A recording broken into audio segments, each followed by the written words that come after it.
I was recently in a store when I heard a manager speaking with one of his staff members.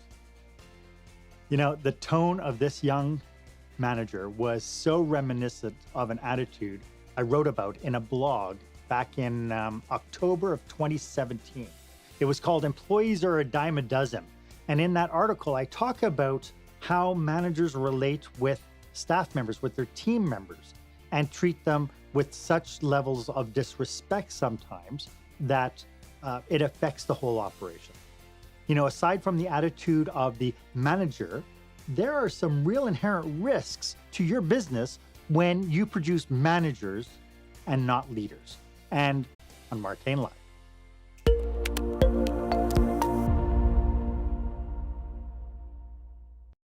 Welcome to Marc, Haine Live, episode 22.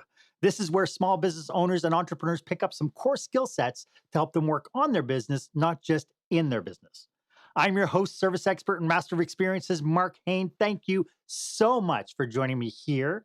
And as always, you can follow me on LinkedIn, Facebook, Twitter, Instagram, and I played a little bit with TikTok, but not really. I'd really like it if you would, throughout our conversation today, drop your own thoughts and comments in the box below so people can benefit from your experience as well. And of course, if you like what we're talking about today, please go ahead and click the thumbs up button and ring the bell. As anyone with any kind of experience will tell you, leading people is so hard. You have to adapt your communication style to the personality types of the employees. You have to shove whatever's critical to you at the moment, whatever's on your agenda, whatever crisis you're in the middle of, you have to shove that aside while you make the issue your employee's having as important to you as that person is to you. And that's a challenge. Add to that, that you have always got to be the picture of decorum and patience throughout the whole process, throughout the whole transactions. These are things, and I would say these are awarenesses and skills that one picks up through experience. In my 35 years as a leader, I had to learn it. I had to learn it the hard way. But it's not necessarily the case where leaders, when they get promoted, don't have to do it the hard way. There is such a thing as training. And yet, we still promote people who are great performers. I mean, there's no doubt about it. You see somebody who's rocking their world, and you think, this person, if I promote this person, maybe they'll rub off on the other people.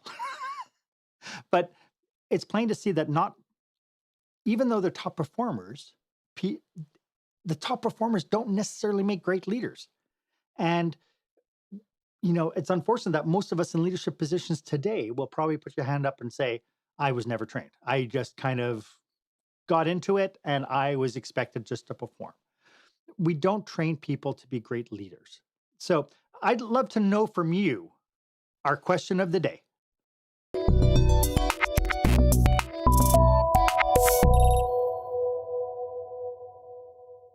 So what was it like for you when you first got promoted to a position of responsibility?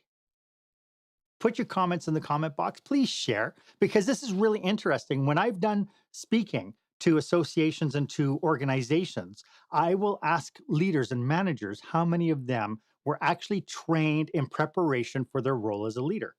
And virtually no hands ever go up.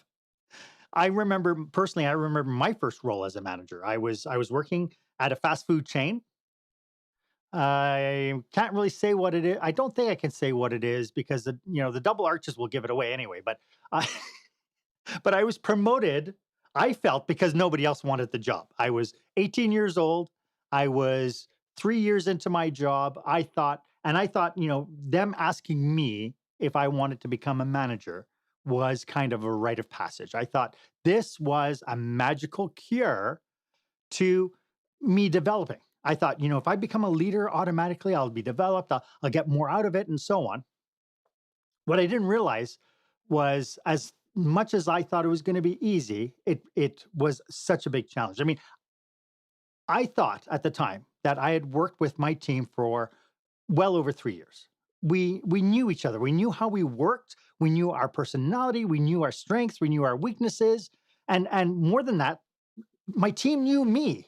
And I thought this was going to be a cinch. I figured my team would support me, and my team thought I had their backs. What that meant to each of us was entirely different. The definition of what that meant was entirely different. They thought I would have their back in different ways than I knew I could give them and watch their back. And I thought that they would support me better than that they thought they could. It was tough. It was really tough. And as a brand new leader, it was a really tough adjustment to make. And without leadership training, I was out there on my own. I went from being a pushover, thinking, hey, everybody's my friend. This is going to be easy. It's going to be wonderful. It's going to be fantastic, to turning into a tyrant because I felt people were taking advantage of me. Nobody was listening. And gosh darn it, they were going to do it my way. As it turned out, as skilled as I was in my job that got me the promotion in the first place, I was horrendously unprepared to take on the leadership role. It was terrible. And so I had to adapt, and I had to learn the hard way. Just as a little reminder, I do want to just remind you that today's episode is brought to you by the Speaker Presentation app, which is an app that I created for speakers and presenters to be able to keep them from breaking the fourth wall. Go ahead and check out the website that you see on the screen. The fourth wall is something that I learned in theater, but it pertains to speaking and doing presentations as much as it does speaking and presentations.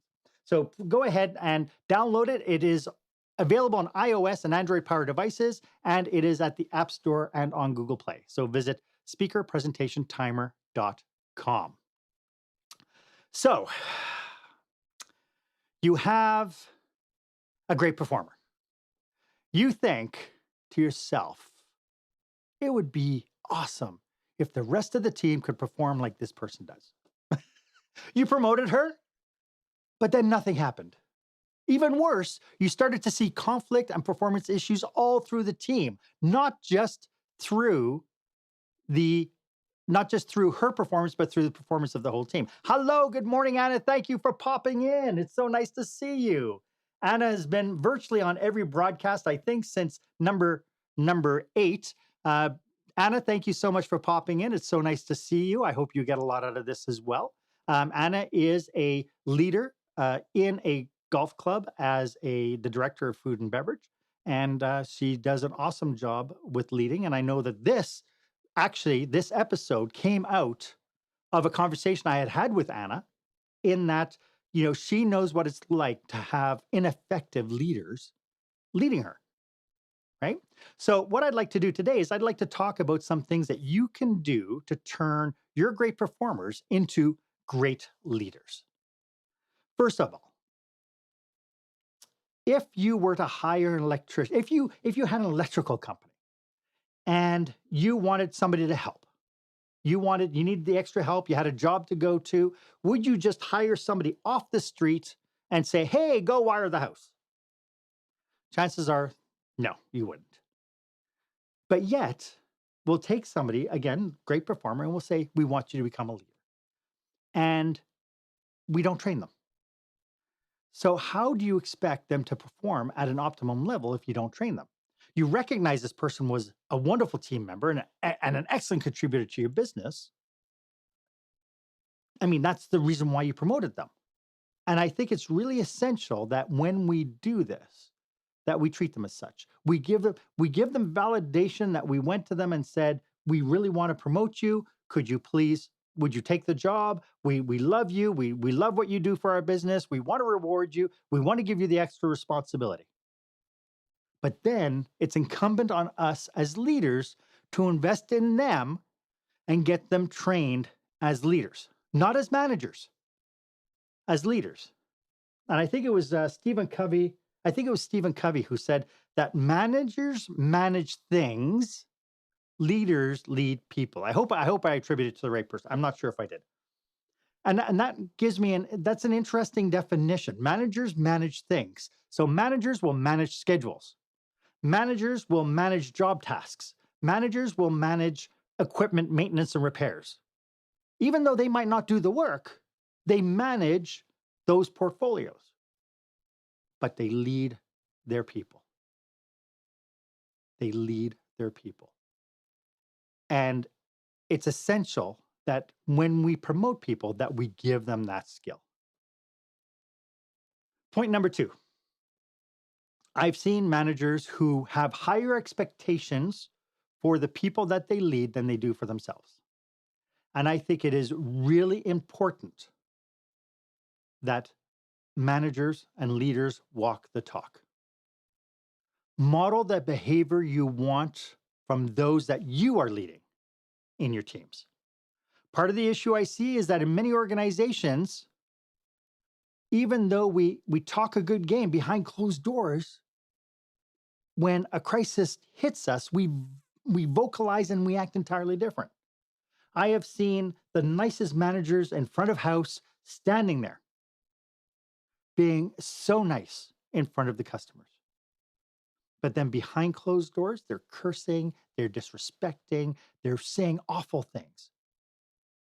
And so we need to be able to talk about our team members, even when nobody is watching, with a level of respect and with a value towards their contribution.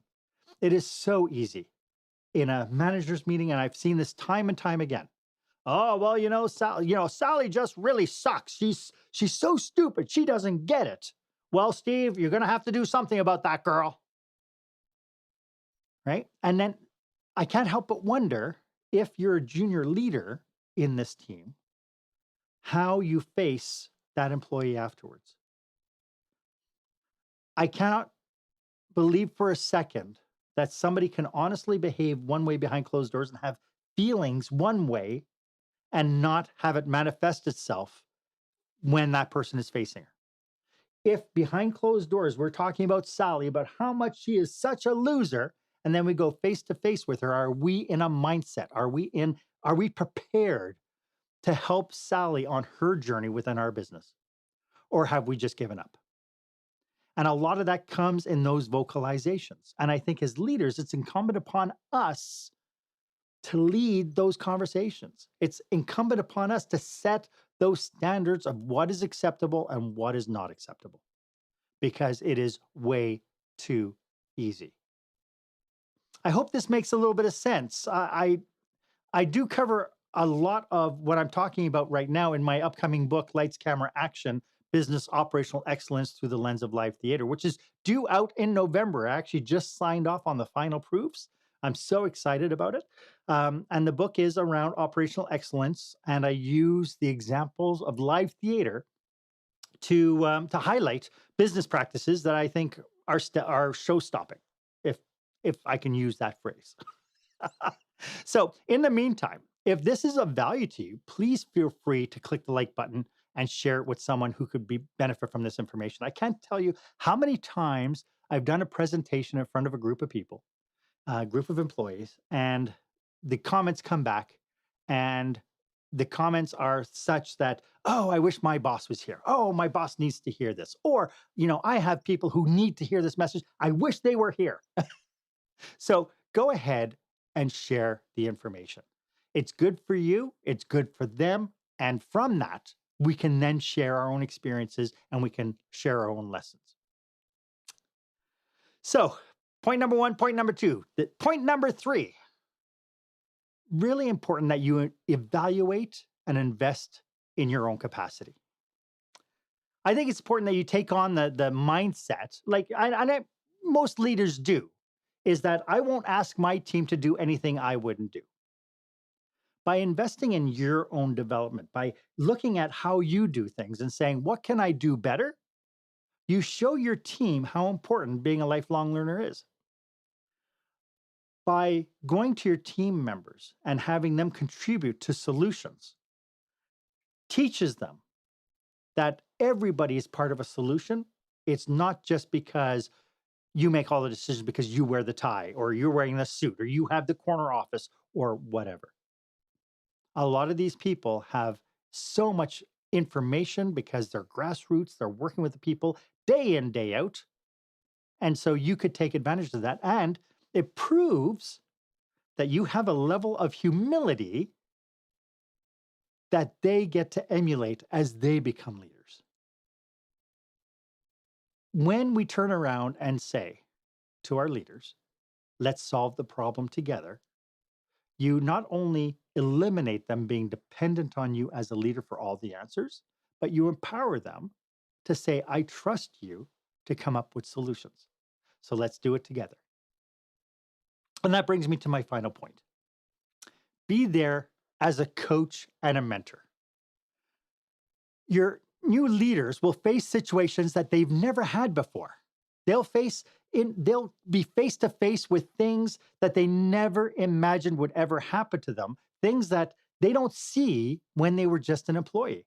And it's important that we take the time to sit with them, to meet with them, to get them to understand certain things that happen.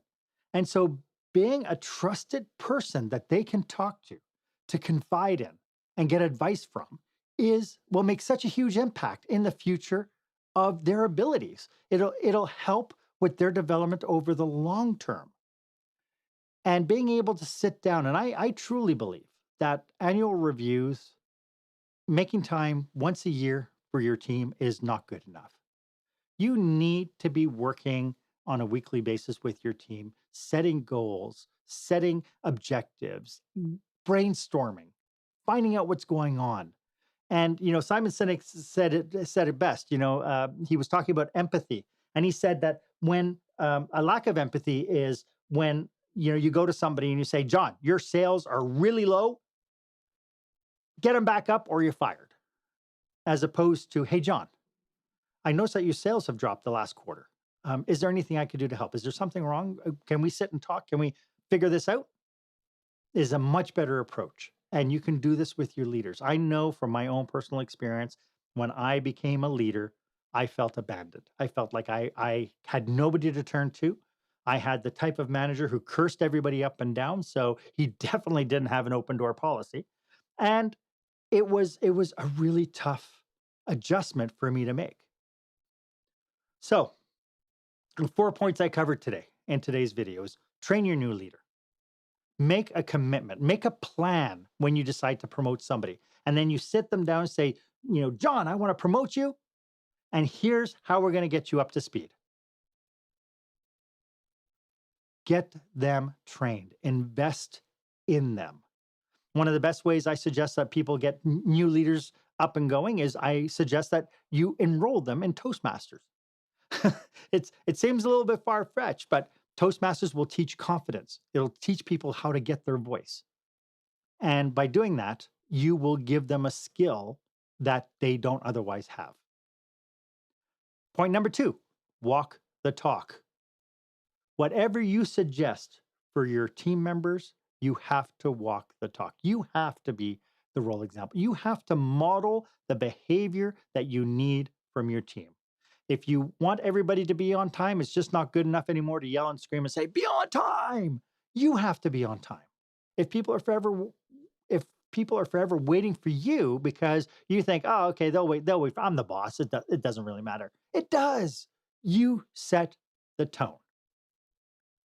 And then point number 3, invest in your own capacity.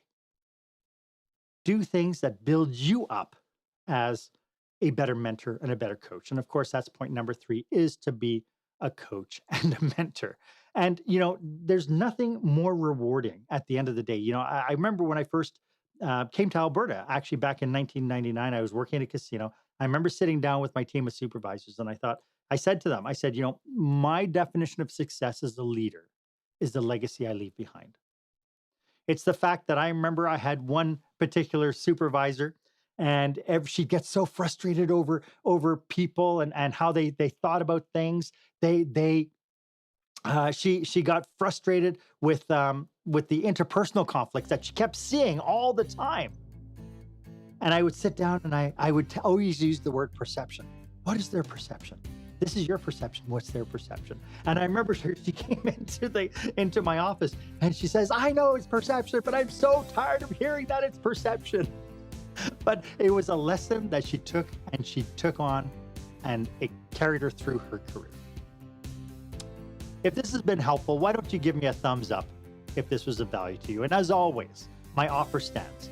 If you would like 30 minutes of my time to brainstorm your business with you and your team, please feel free to book yourself on my calendar. The link is below. It's meetme.so/Marc with a C, Haine, and set up 30 minutes. I'd love to get some time with you. We'll set up a Zoom call. We'll get some FaceTime. Zoom time. We'll get some FaceTime on Zoom. Technology. But do it. There's no guarantee that I can help, but just having somebody to talk to, somebody to brainstorm, somebody to kind of listen to what you have to what you're going through, I might be able to lend some insight. And if I can't lend this insight myself, I certainly know people who can. As always, I am at your service. And if you haven't done so, why don't you hit the subscribe button down below? That'll give you first dibs whenever I bring you some fresh content. And I'm hoping that I can give you some more information that will help you work on your business, not just in your business. My name is Marc Haine. I hope you stay safe, stay healthy, and dare to be the exception.